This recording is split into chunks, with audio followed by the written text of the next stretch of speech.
you're really talking about building the resilience of the person, Mm. right? And then Yeah. also building resilience of the family. And that is so good. Like, I remember when my kids were little, and there's about 5 years between my oldest and my youngest. And so when the youngest needed to have a nap, my other kids still needed to have quiet time, Yeah. right? I think, that's not a bad thing.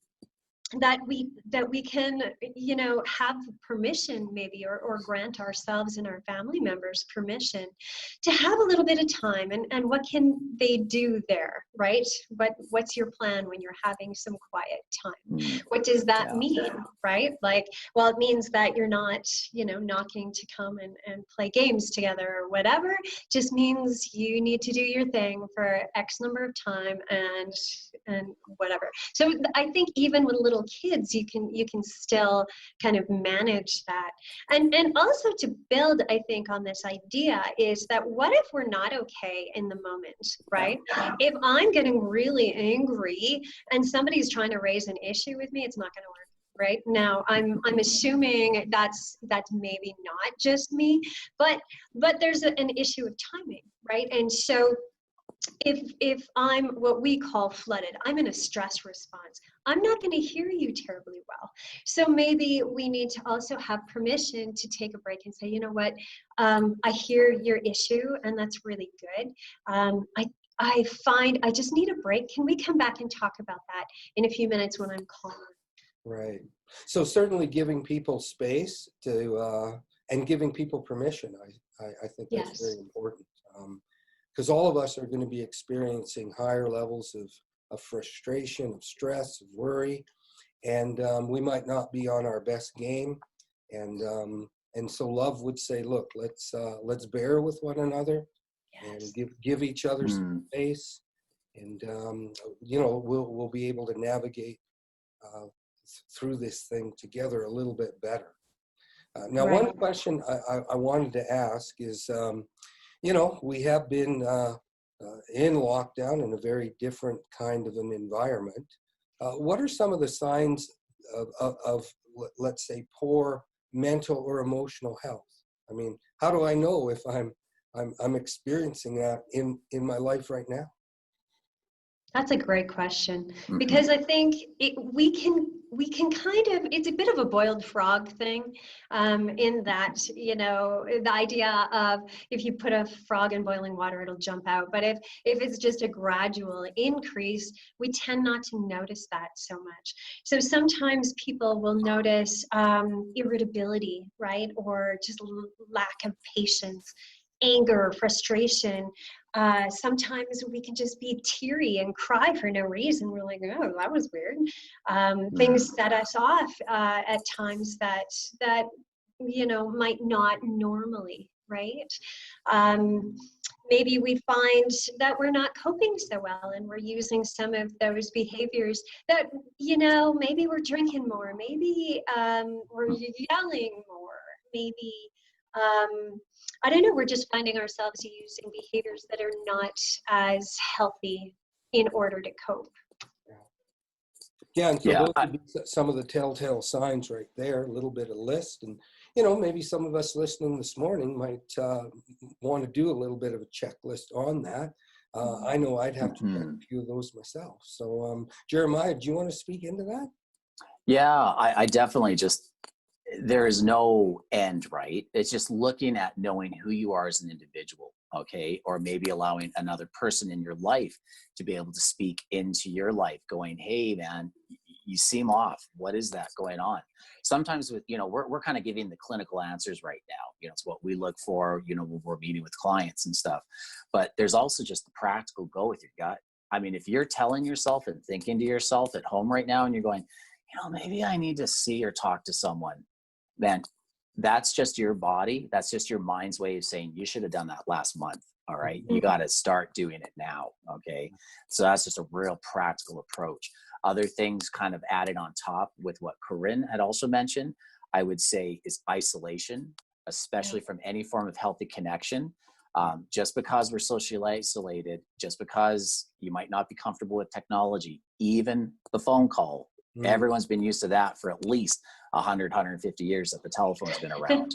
And so just connecting with someone, if you're not doing that, if you're isolating, that is definitely not a healthy sign.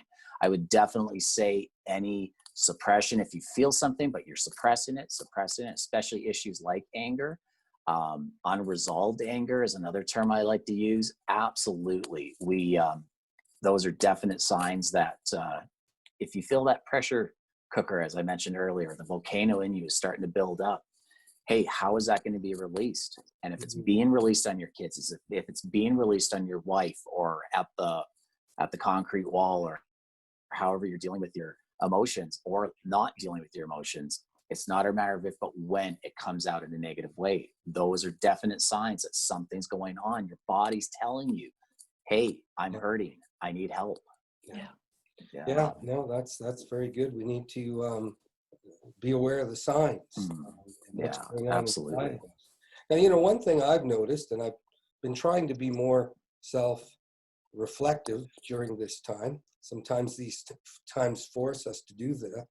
But I've noticed that I sort of am experiencing what you might describe as a roller coaster. And it's a little odd. Some days I'll wake up and I'll feel really good. Like, wow, I can take on the day, face the challenges. And then 24 hours later, I'll wake up and I'll feel like, wow, I don't even want to get out of bed.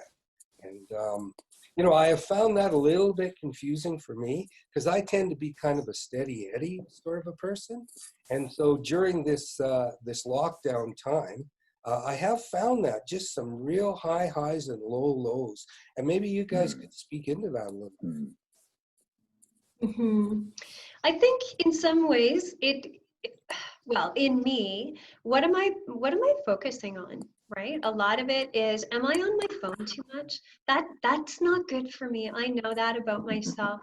But sometimes, you know what? It just is. It's just, today is a hard day. And we can notice that. And we can pay attention and say, okay, well, what am I needing right now? Do I need more care, more rest? Do I need to just go for a gentle walk, right? If I'm having kind of a down day, that's okay. We can notice that. We can notice it in our thinking, in how I am, impatient, or I can't sit still while my kids are talking to me, for example. And then what do I need to do with that?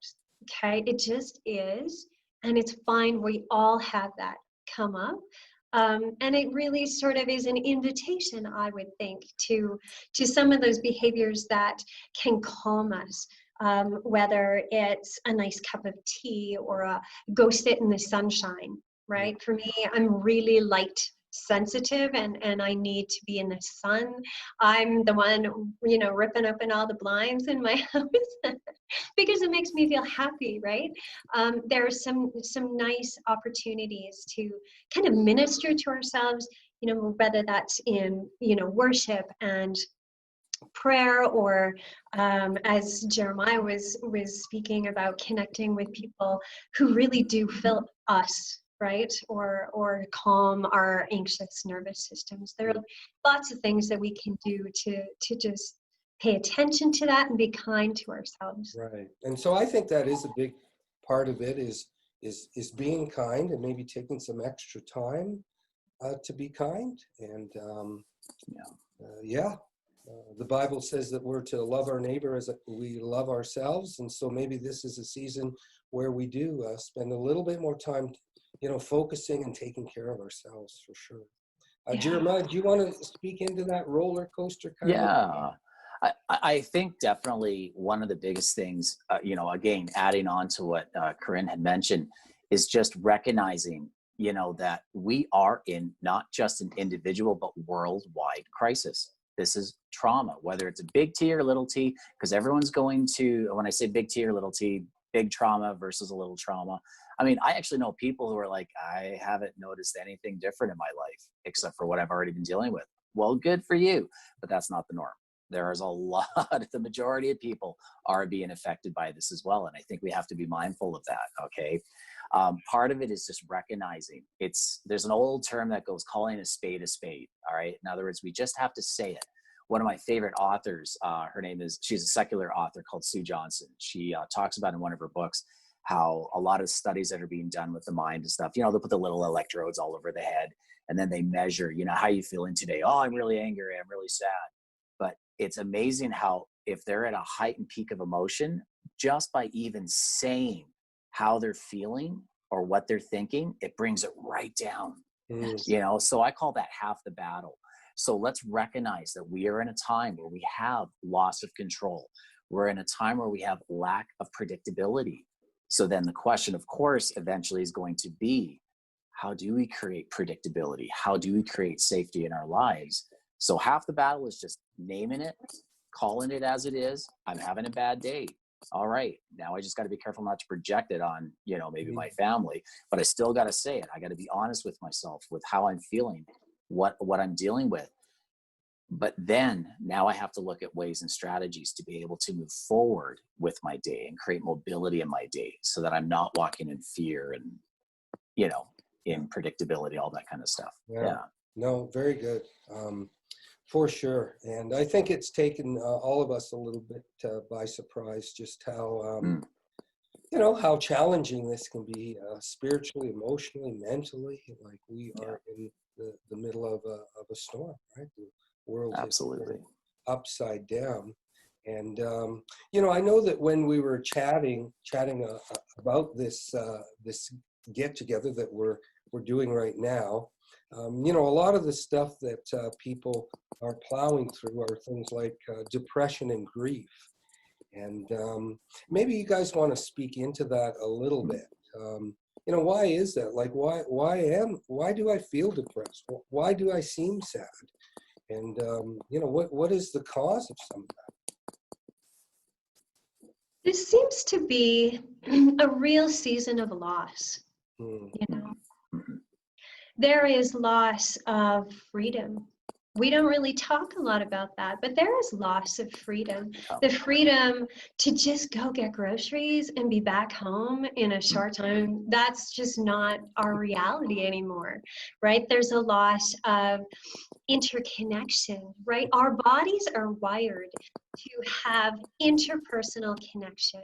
And that's part of what I think Jeremiah was talking about with this screen fatigue, because our minds, my neurons, I have mirror neurons, and when I watch you do something, the area in my brain that would activate if I was doing that is lighting up. So if I'm watching you do something, it's lighting up my brain, okay? So we are so structurally designed to be connecting with each other. There's a loss of that. And even though we try to do this online, it's like still a disconnect, right? Our brain's going, no, we're trying to mimic or create this, but it's not quite the same. There's a loss of, there's so many different losses. And as Jeremiah was saying, losses in terms of other people all around the world and death and this kind of stuff, but also loss of travel, loss of people who are graduating. There's so many people graduating high school and university and weddings, and loss of sort of our dreams and what we hope this time would be, right? And so, clinically, there really isn't, like physiologically, a big difference between grief and depression. Okay, DSM, our diagnostic manual, says that basically the difference between grief and depression is that there's a clear onset with grief. But they can both last a long time and they feel exactly the same, right? Yeah. So certainly, much of this is connected to many of the things we've lost. And I think if we were to sit down and make a list, I think we'd be quite surprised at all the things that COVID has taken from us right now. Jeremiah, why don't you share a little bit, speaking to that a little bit? Yeah, definitely want to leap off what Corinne was talking about with that loss, and for me, from a summary perspective, it's that loss of control, again. It's that loss of connection. All those things are so important. We're wired for connection. We're wired for relationship. We are wired to have control. We have what's called free will in our life, okay? And when we don't have that, oh my gosh, what happens? Well, we end up in that grief and loss, all right? Which is, to me, just a kinder way, from my perspective, it's just a nicer way of saying trauma, okay? The results of that, the consequences of that, are where we end up with these other terms like anxiety, depression, all these different terms. One of my big hearts is definitely the issue of depression, okay? A good, a fellow colleague, a good friend of mine named Dr. Dustin Now, we actually were texting this morning, just talking a little bit about depression, and he, one of his things he always says, he's like, man, 80% of all trauma, or sorry, I shouldn't say trauma, sorry, 80% of all depression, based on his research and study with his work that he's done, is based in unresolved anger. Now think of that, anger as a primary emotion. And if I'm feeling depressed, I wonder how much have I suppressed or oppressed in my own heart that is actually unresolved anger. That's an interesting thought to think about. And so think about what's happening. If I have lost control of maybe the choice I have to have friends, to see friends, loss of connection, the ability to not go shopping, as Corinne mentioned, and having to wait in lineups now and can't look or breathe on everybody, can't touch, I got to wash every single banana now that I eat, all those kind of things. Oh my gosh, I believe that there's got to be anger in there. Yeah. And out of that, if it's not dealt with and if it's not resolved properly, we now have unresolved anger, and now we got some issues. And when it's not dealt with, the outcome is depression. And then of course, other outcomes are things like anxiety, fears, all those different kind of things that then pop in. How do I deal with this stuff? So just kind of a similar but different way of looking at things with what Corinne was talking about. No, it's good. It's good stuff.